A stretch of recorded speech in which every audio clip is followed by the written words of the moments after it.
আসলে 1996 সাল থেকে এই পথে আমার যাত্রা।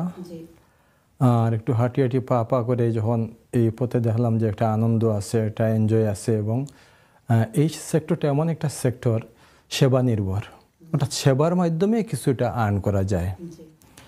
আর এই সেক্টরে আমার গুরু যাকে বলি, আমি সর্বত্র ওনার পরিচয় দিই। উনি বাংলাদেশের প্রখ্যাত একজন পর্যটন ব্যক্তিত্ব, জনাব জামিউল আহমেদ। উনি এখনও আমাকে হাতে কলমে এখনও আমাকে শেখান, এবং আমি এই ট্যুরিজম সেক্টরে কোনো একটা বিষয় নিয়ে যখন আমার মধ্যে একটু দ্বিধাদ্বন্দ্ব চলে আসে বা আমি কম বুঝি, তখন ওনার সহযোগিতা নেই এবং উনি বলে কাগজ কলম হাতে নাও, আমি তোমাকে বিস্তারিত বলে দিচ্ছি।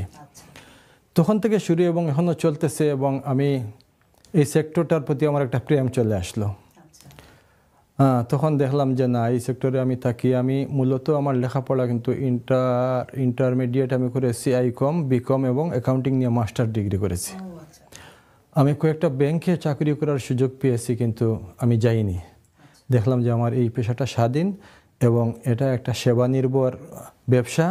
সেবার মাধ্যমে ব্যবসাটাও করা যায়, নিজেও এনজয় করা যায়, লাইফটা এনজয় করা যায়, যার কারণে এখানে আসা। এবং আমি পর্যটন নিয়ে লেখালেখি করি। আমার প্রতি মাসে বিভিন্ন পত্রিকায় আমার লেখা যায়, এবং বাংলাদেশ বেতার সিলেটে পর্যটন রিলেটেড যে প্রোগ্রামগুলো হয় সেগুলো আমি করি। আমি ট্যুরিজম নিয়ে রিসার্চ করি। জি জি। এই পর্যন্ত কতগুলা বাকি ফাইন্ডিংস করছেন আপনি? আমি মোটামুটি টপিক নিয়ে, ট্যুরিজমের উপরে কোন টপিক নিয়ে আপনি মূলত ট্যুরিজমের শুরুটা কিভাবে হলো, এর যাত্রাটা কবে শুরু হলো, এবং শুরুর যে পর্যটন যেটা সেটা কেমন ছিল। বর্তমান তো অনেক আধুনিক, অত্যাধুনিক চলে আসছে। তো আমি এখনো চলতেছে আমার কাজ। আশা করি শীঘ্রই আমার একটা রেজাল্ট সামনে নিয়ে আসবো, আপনারা দেখতে পাবেন। আপনার কি ধারণা, মানে কবে কিভাবে শুরু হলো এই ট্যুরিজমটা? আমি বললাম যে 1996 সাল থেকে আমার পরিচিত একজনের মাধ্যমে, আসলে যে যার সাথে চলে বা যে সেক্টরে চলে সেই সেক্টরের প্রতি একটা ভালোবাসা চলে আসে। 1996 থেকে আমার আনুষ্ঠানিক যাত্রা, এবং আমার প্রতিষ্ঠান হিলভিউ ট্যুরিজম, এটা 2005 সালে আমি নিজে ব্যবসা শুরু করি।